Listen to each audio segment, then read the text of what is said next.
አቮካዶ ካብቶም ዘለው ፍረምረ ፍሉይ ኮይኑ ብርክት ዝበሉ ንሰውነትና ሃነጽቲ ዝኾኑ ንጥረ ነገራት ዝሓዘ እዩ። ብዙሓት መጽናዕትታት ከም ዝገልጽዎ አቮካዶ ኣብ ኣካላዊ ብቕዓትናን ኣብ ጥዕናናን ብርክት ዝበሉ ጥቕምታት ኣለዎ። ስለዚ ሓደ አቮካዶ ንመዓልቲ ምብላዕ እንታይ ጥቕሚ ኣለዎ? ኣብ ሓደ ወርሒ እዚ ዝበሃል ለውጢ ክንርኢ ንኽእል ዶ? ዝብሉ ሕቶታት ሎማዓንቲ ክንምልስ ኢና።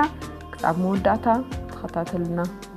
ጥሪት 9 ናይ ኣፍ ጨና ጽቡቕን ሓድሽን ይገብር። ማለት እውን your breath will be fresh at all times. እቶም ቀንዲ ናይ ሕማቕ ኣፍ ጨና መንቀሊ ዝኾኑ ምግቢ ቶሎ ዘይምሕቃቕን ናይ ከብዲ ሕማምን እዮም።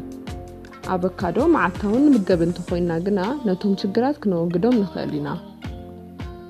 አቮካዶ ጸረ ተሃዋስያን ማለት እውን antibacterial and antioxidant flavonoids ዝበሃሉ ዝሓዘ እንትኸውን እዚኦም ድማ ኣብ ኣፍና ዝፍጠሩ ተሃዋስያን ወይ ከዓ ባክቴርያ ብምቕታል ናይ ኣፍ ጨና ጽቡቕ ንክኸውን ይገብሩ። ኣብ ኦሃዮ ስቴት ዩኒቨርሲቲ ብዝተኻየደ መጽናዕቲ ኣብ አቮካዶ ዝርከቡ ንጥረ ነገራት ወይ ከዓ nutrients ኣብ ኣፍ ዝርከቡ ዋህዮታት ካንሰር ይቀትሉ ይብል። ናይ ካንሰር ዋህዮታት ከዓ ካንሰር ሴልስ መቕታል ብቻ ዘይኮነስ ናብ ናይ ካንሰር ዋህዮ ምልዋጥ ተኽእሎ ዘለዎም ወይ ከዓ ፕሪካንሰሪየስ ሴልስ ናብ ምሉእ ዋህዮ ካንሰር ከተቐየሩ ይቐትሎም። ስለዚ ሕማቕ ናይ ኣፍ ጨና መስተኻኸሊ ኬሚካል ብምሕዳግ ተፈጥራዊ ዝኾነ አቮካዶ ምጥቃም ይምከር። ሻምናይ ኩላሊትና ዝበለጸ ንክሰርሕ ይሕግዝ። Your kidneys will work efficiently.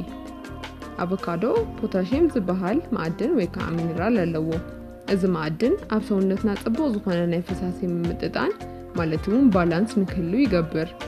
ኣብ ሰውነትና ጽቡቕ ዝኾነ ናይ ፈሳሲ ምምጥጣን ክህሉ እንከሎ ኩላሊትና ብኣግባቡ ክሰርሕ ይሕግዝ። ነዚ ድማ እዩ አቮካዶ ኩላሊት ሕማም ዘለዎም ሰባት ብኣብዝሓ ንክጥቀሙ ዝምከር። ካብ ንቡር ወፃኢ ዝኾኑ ሰባት ብሃይፐርፖታሲሚያ ዝበሃል ሕማም ዝተጠቕዑ እዚ ማለት ኣብ ሰውነቶም ብዙሕ ፖታሽየም ዘለዎም ሰባት አቮካዶ ምውሳድ ደው ከብሉ ኣለዎም ወይ ከዓ ንበዓል ሞያ ሕክምና ከማኽሩ ማለት እውን ኮንሳልት ክገብሩ ኣለዎም። 7 መጠን ኮሌስትሮል ይቐንስ። ኮሌስትሮል level will decrease. ዝለዓለ ናይ ኮሌስትሮል መጠን ማለት እውን ኮሌስትሮል level ኣብ ሰውነትና ክህሉ እንከሎ ብናይ ልቢ ሕማም ናይ ምትሓዝ ዕድልና ዝለዓለ ይኸውን። ክልተ ዓይነት ናይ ኮሌስትሮል ዓይነት ኣሎ።